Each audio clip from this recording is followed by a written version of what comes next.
अगला प्रश्न एक पत्रकार महोदय से। गुरुवर के चरणों में प्रणाम। आपकी जय।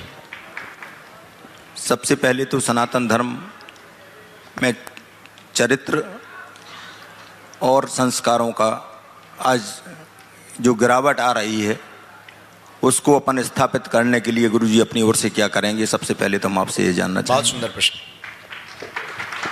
चरित्र में और संस्कार में गिरावट अगर आ रही है तो सबसे पहले हम आपको बता दें कि ये संस्कारों में गिरावट आने का कारण है कि हम लोगों ने अपने दादाओं की पद्धति को छोड़ दिया है।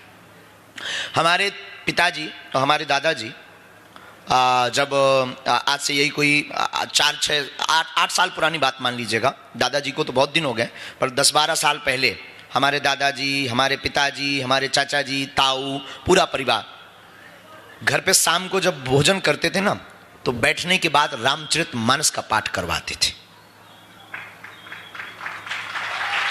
और आज प्रत्येक घर से रामायण का पाठ बंद हो गया है।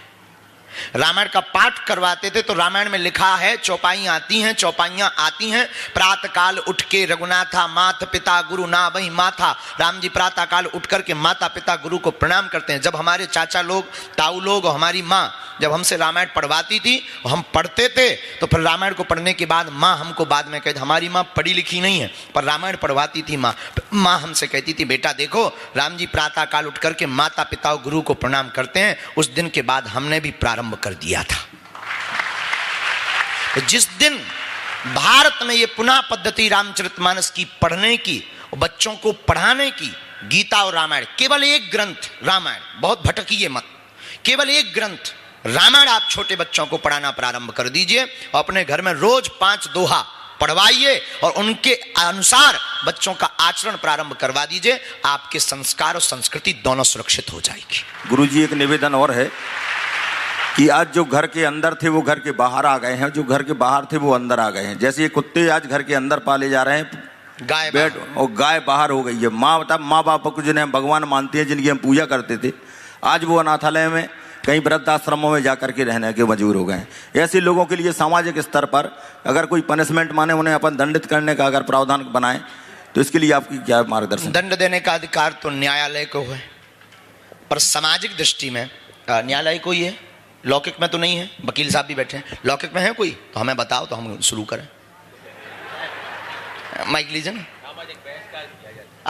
माइक लीजिए। न्यायालय के अलावा है क्या समाज में कुछ ऐसा दंड? ऐसे लोगों का सामाजिक बहिष्कार किया जा सकता है, किया जा सकता ना, ये कर सकते हैं क्योंकि हमें कानून के और खिलाफ भी नहीं जाना है। तो आपने कहा है कि अगर जो माता पिता को बाहर कर रहा है, जो माता पिता को नहीं मान रहा, तो अब भारत के लोग जितने यहाँ पर सुन रहे हो, इस प्रोग्राम को बाद में देखेंगे, राष्ट्र निर्माण के लिए सनातन की क्या भूमिका होनी चाहिए, इस पूरे प्रोग्राम को देखने वाले प्रत्येक भारतीय लोगों से प्रार्थना है, जो माता पिता को बाहर करे उसको समाज से बाहर करो।